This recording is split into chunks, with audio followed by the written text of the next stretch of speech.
Ahora estamos listos.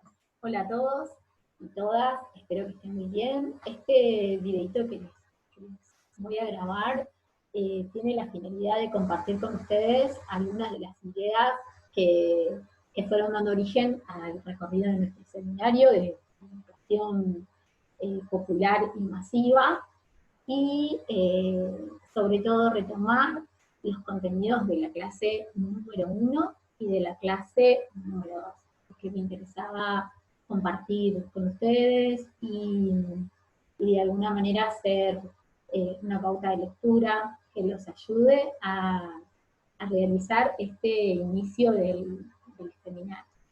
Así que vamos a ir compartiendo algunas cuestiones que preparé para que ustedes puedan visualizar y tengan algún complemento más que los ayude al recorrido inicial de la materia. Bueno, en la clase número 1 que estuvo disponible en el Classroom, bueno, sigue estando disponible ahí claramente, yo les proponía que comencemos a pensar a partir de dos materiales, de dos dispositivos.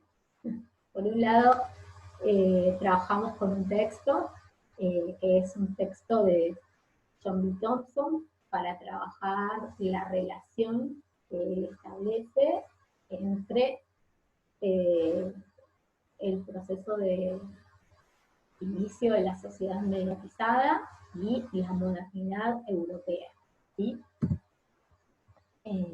Ese texto lo estuvimos trabajando a partir de la idea disparadora del autor, que él dice que para poder comprender, ¿no?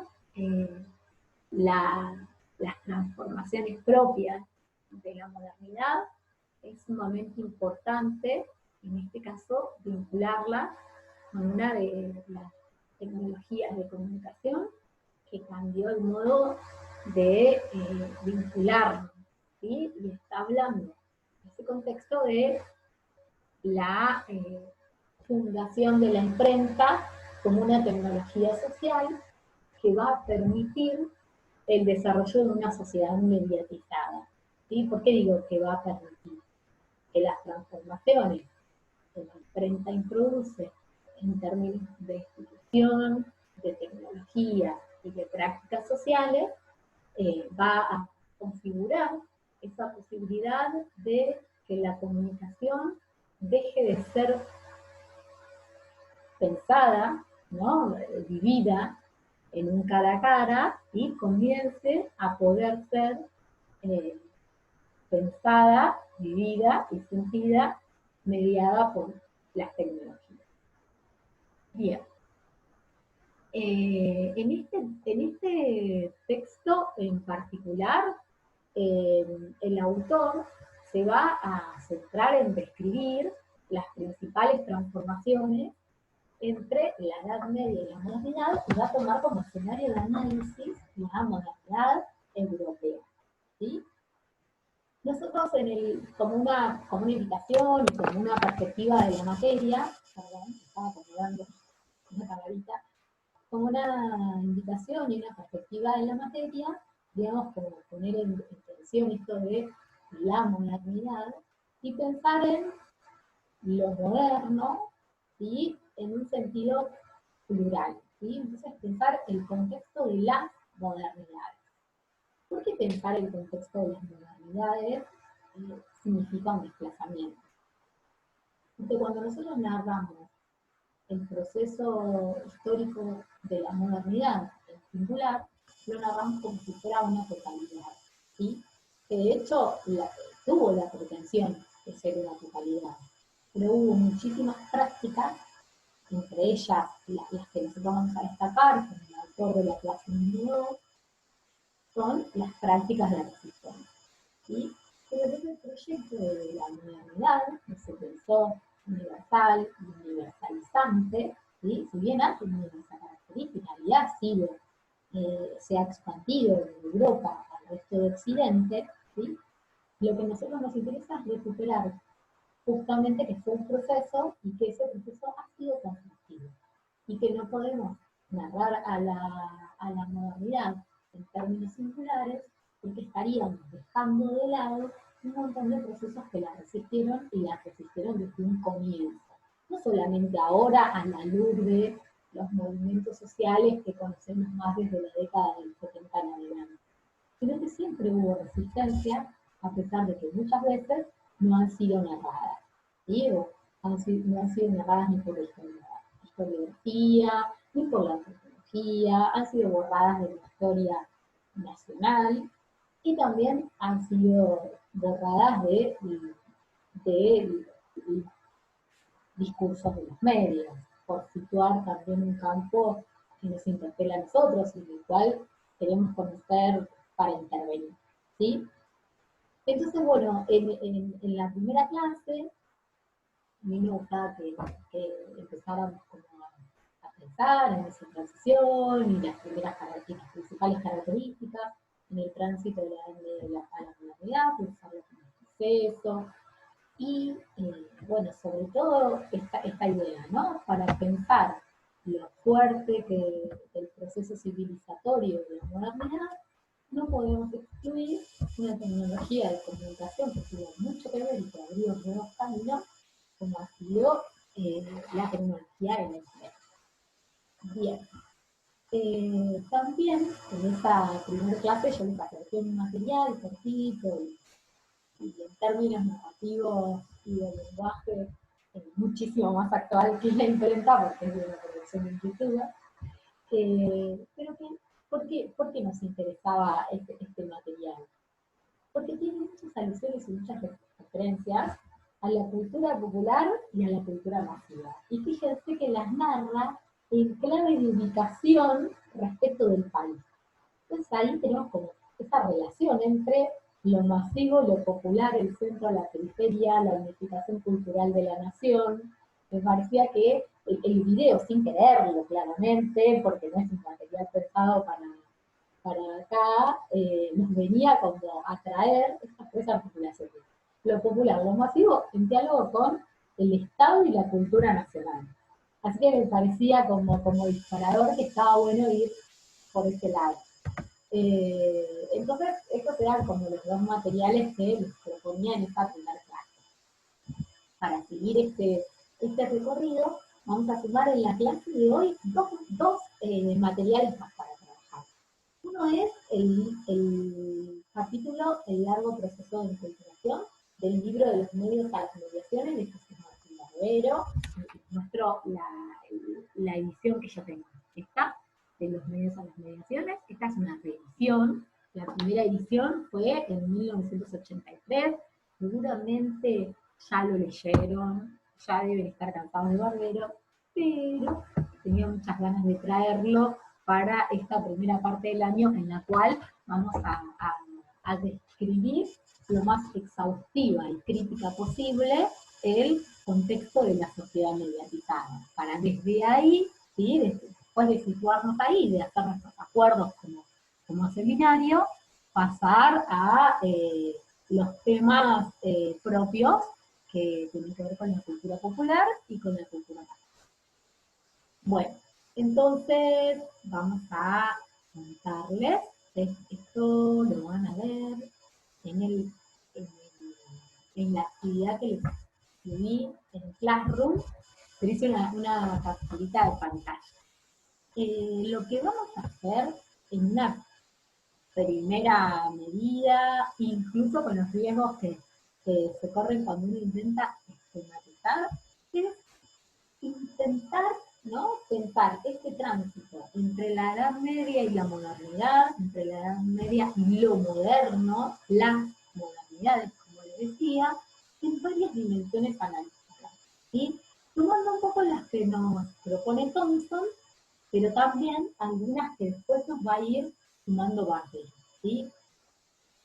Entonces, vamos a hacer este ejercicio y ahora lo puntualizo un poquito más. Pero por otra parte, hay un segundo material que forma parte de esta segunda clase y tengo ganas como de poder hacer esto a lo largo del seminario, de poder ver cómo hay un texto que puede ser pensado, aplicado, repensado en otro lenguaje, ¿sí? Entonces vamos a trabajar en la medida de lo posible, que se nos ocurra, que encontremos, que nos gusten, de mi parte y de parte de ustedes también, con otros lenguajes para trabajar. Entonces, para completar este inicio de la sociedad mediatizada, les voy a recomendar, les voy a pedir que miren la película de Intero, ¿sí? Les dejé el link y todo para que ustedes tengan el acceso más facilitado.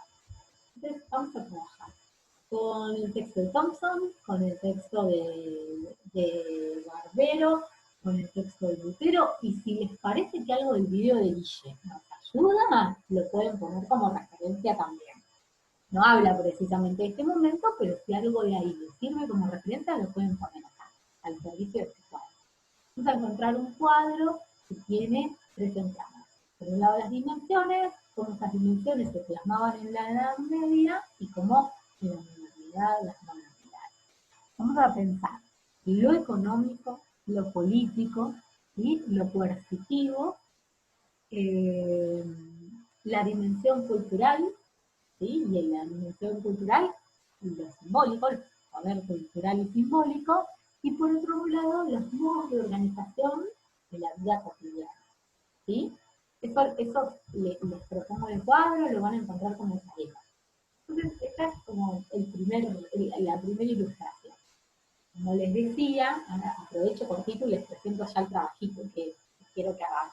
Como les decía, a riesgo de puntualizar, ahora vamos a hacer un resumen así, ¿no? Para este resumen quiero que lean los dos materiales completos y la película. De todo este aquí, ¿sí?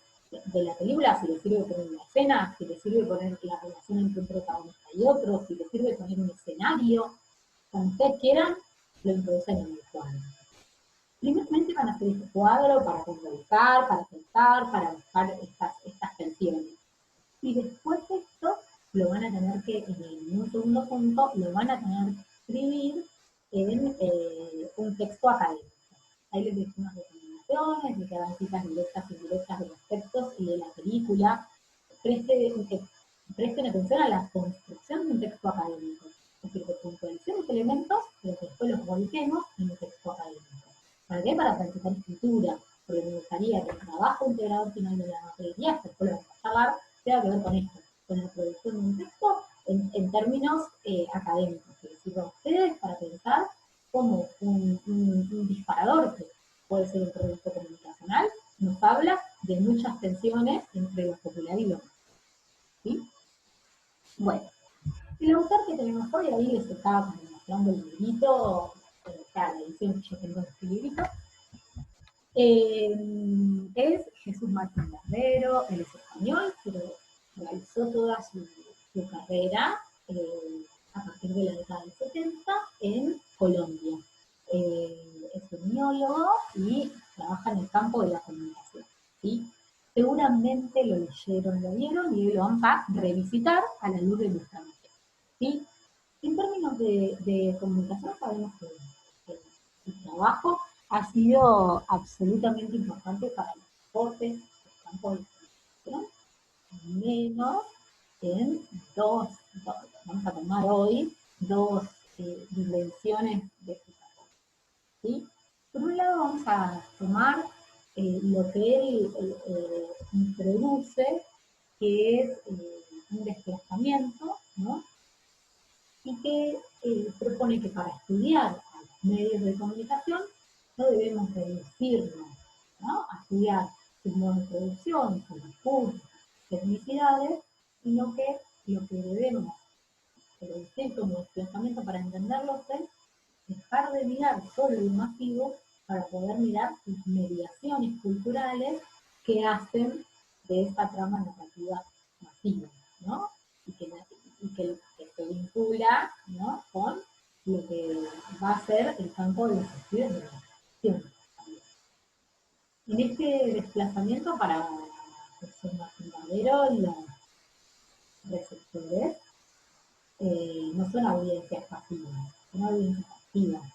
Y en esa actividad, el lugar central lo ocupan las mediaciones culturales, sociales, económicas, ¿sí? Algunas cuestiones de acá las retoma de Bourdieu y habla incluso de capitales, aunque esto se va alejando de esa perspectiva, habla, ¿no? Tiene una mirada de Bourdieu. Y otra cuestión es que el autor nos propone mirar, ¿no? Esos espacios de la reflexión y esas mediaciones en las prácticas cotidianas de los actores sociales, ¿sí? En sus escenarios cotidianos.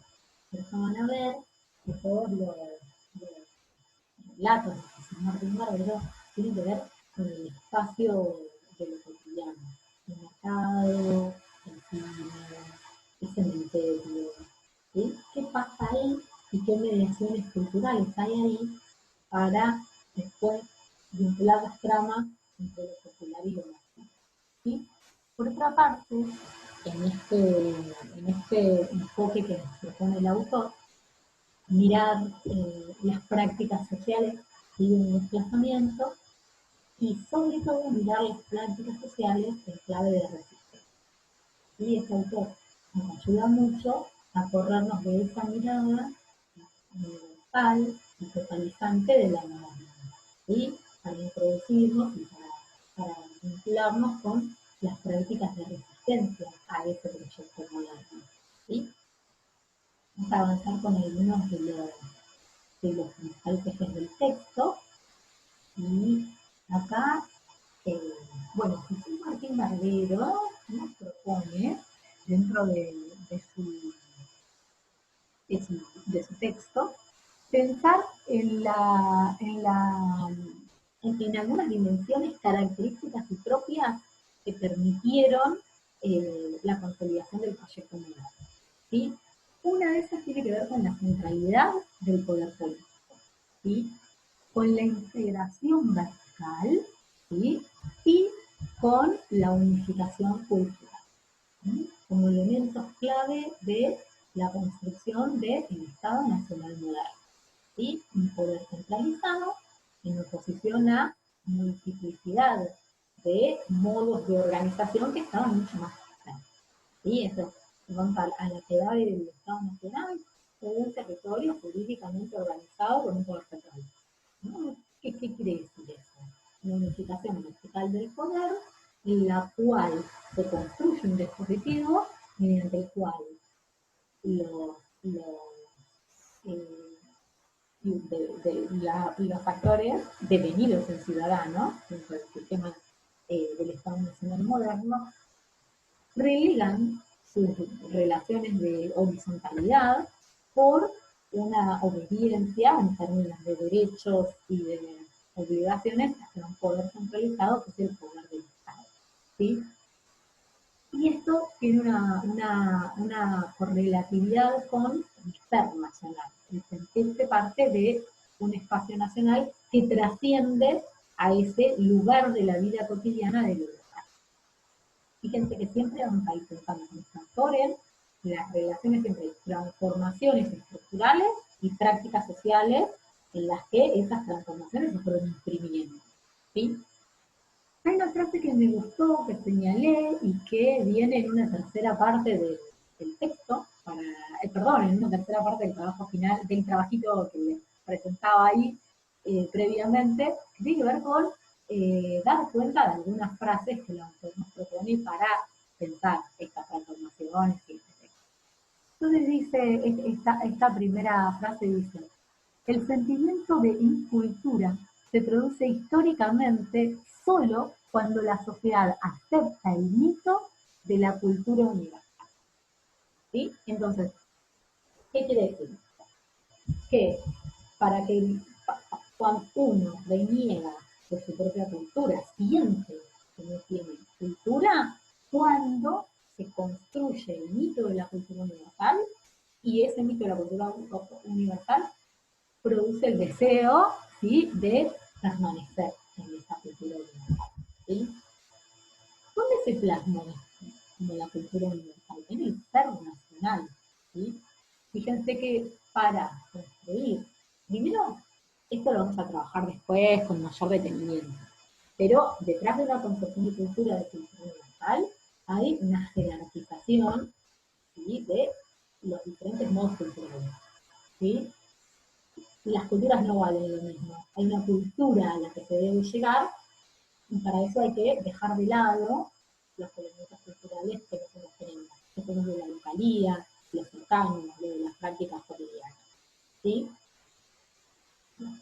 Acá Barbero nos señala dos cuestiones fundamentales que contribuyeron, ¿sí?, a este proceso de desvalorización de la cultura propia en la sobrevaloración de una cultura universal a la cual acceder, ¿sí?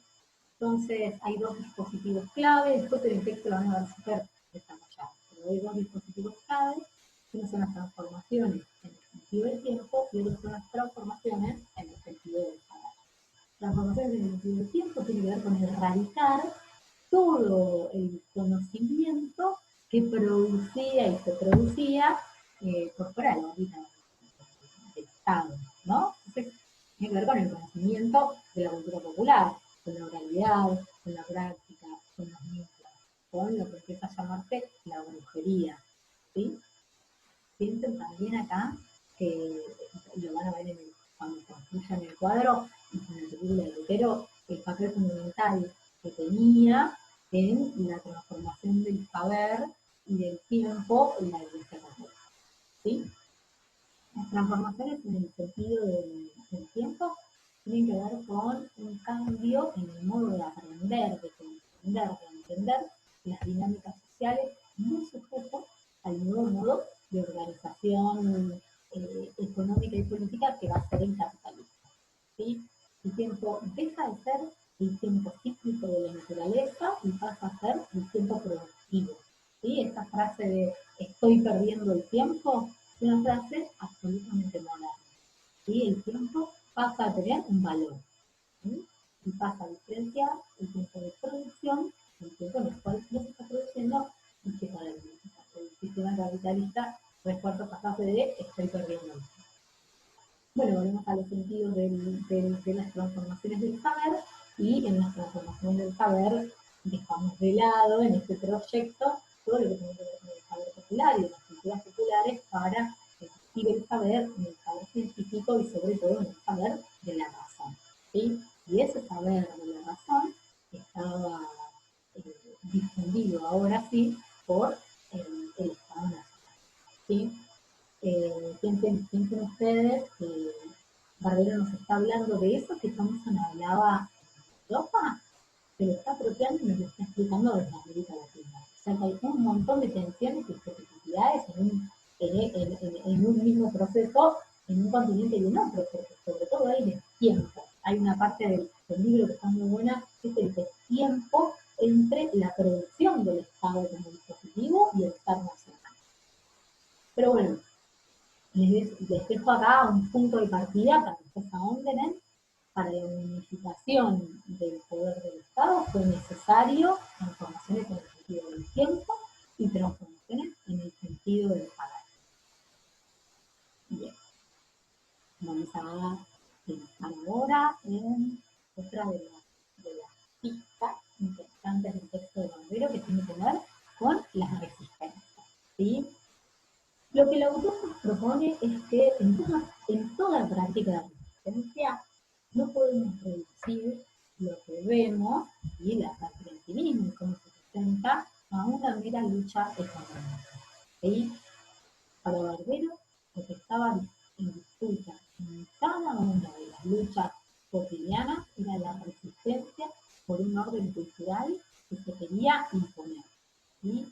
Barbero dice, cuando había un paro, cuando había un mitin, ¿no?, lo que se estaba poniendo en juego era la necesidad de seguir valorando un intercambio a partir de una relación de horizontalidad y de intercambio entre la producción de las propias personas y no dejarlo en este sentido a la deriva de la organización de lo que para ellos era una ficción, que era el mercado organizando y regulando.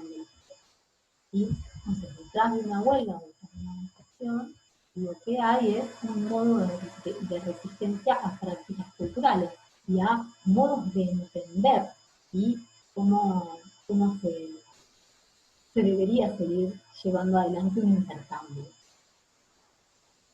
En el texto lo van a encontrar más desarrollado, ahí él retoma un texto clásico de Edward Thompson, que estudió la cultura de las clases populares en Inglaterra, y él habla de la economía moral de la plebe. Está muy interesante, lo van a encontrar bien asociado con la plebe, ¿sí?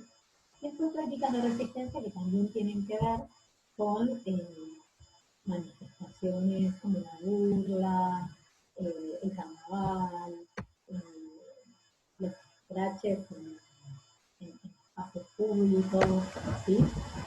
Eh, y bueno, no reducir lo que se expresa en estas luchas a meras contiendas económicas entre sí. ¿Sí? No, lo que nos interesa ver ahí es cómo en la manifestación política hay una disputa cultural y cómo en el campo cultural tenemos una disputa política. ¿Sí? Eh, Así que como volver a esa idea. Seguramente también la han trabajado, pero volver a esa idea, ¿no? Bueno, hay algo que también está muy interesante en el texto, que sería como un eje para que ustedes profundicen, que tiene que ver con la relación entre lo popular, lo masivo y la consolidación del Estado de Nación y sobre todo la cultura internacional. Como Albert nos propone que hay una relación dialéctica entre los medios de comunicación y el proceso moderno. O sea, los medios de comunicación intervinieron en ese proceso moderno. Es como volver a pensar acá ya hablando de medios de comunicación, ¿no? Pero volver a pensar esa idea que nos traía Thompson, que decía, para pensar en la sociedad moderna, debemos sí o sí tener como elemento principal de análisis la prensa y todo esto. Los medios de comunicación eh, en el proyecto mundial.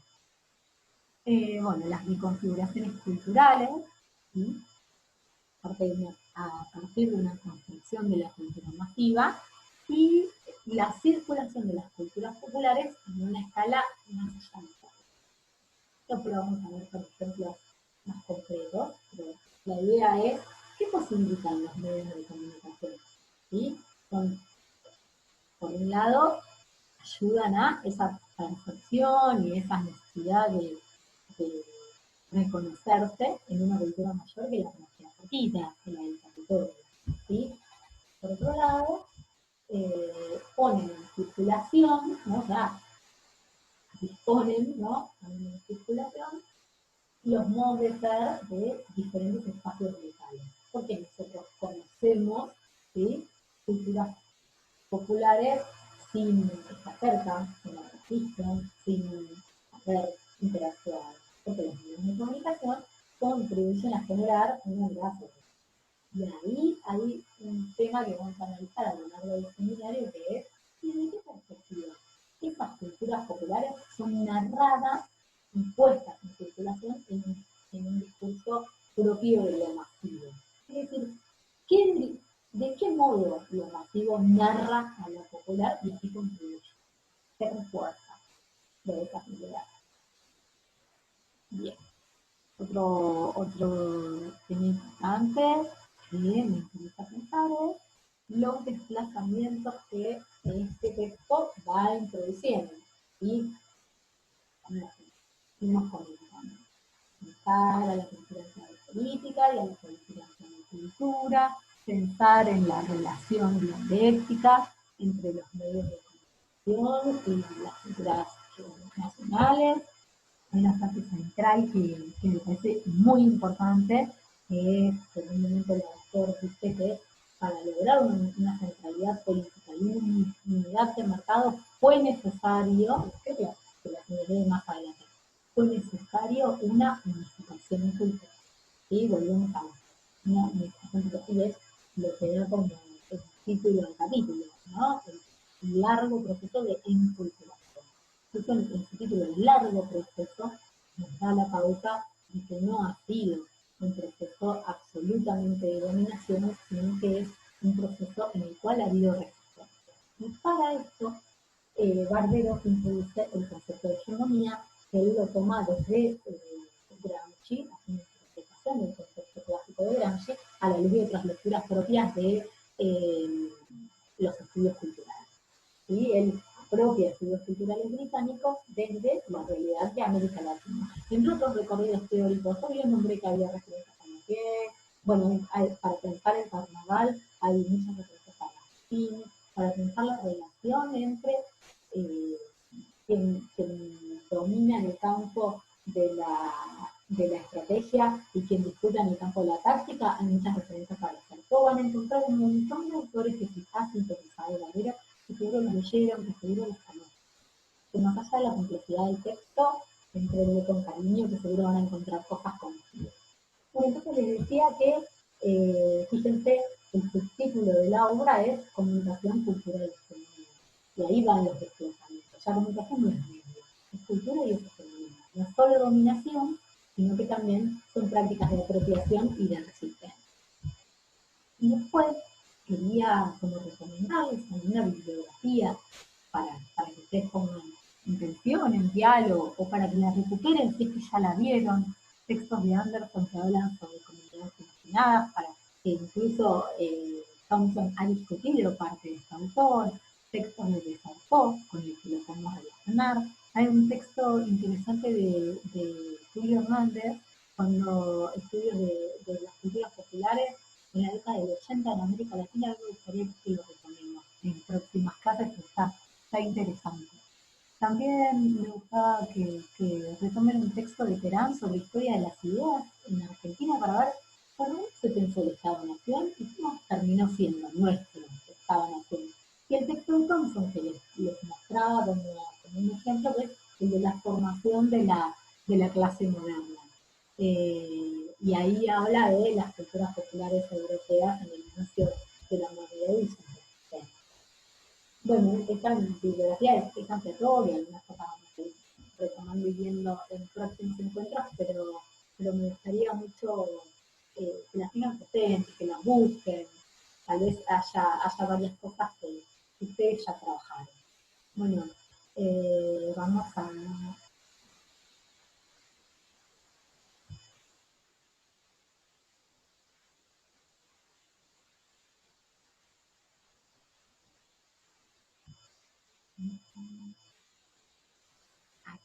Voy a dejar de compartir esta pantalla para saludarnos, para despedirnos. Les voy a dejar este material que armé como disparador en Classroom. Tienen este dibujo como un poquito orientador. Recuerden que hay un trabajo final en la parte de tareas. Ay, perdón, me digo trabajo final, que es trabajo práctico número 2, para unificar estas dos clases con estos materiales que estuvimos viendo. Para que ustedes se lo apropien y puedan predecir. Síntesis un poquito más sistemática, síntesis desarrollada en términos académicos y que puedan puntualizar algunos de estos desplazamientos teóricos, metodológicos y de objeto que propone el texto de Barrett. Así que bueno, cualquier duda, dejan comentarios en el post de la clase, nos leemos y seguimos adentro. Les mando un cariño a cada uno y espero que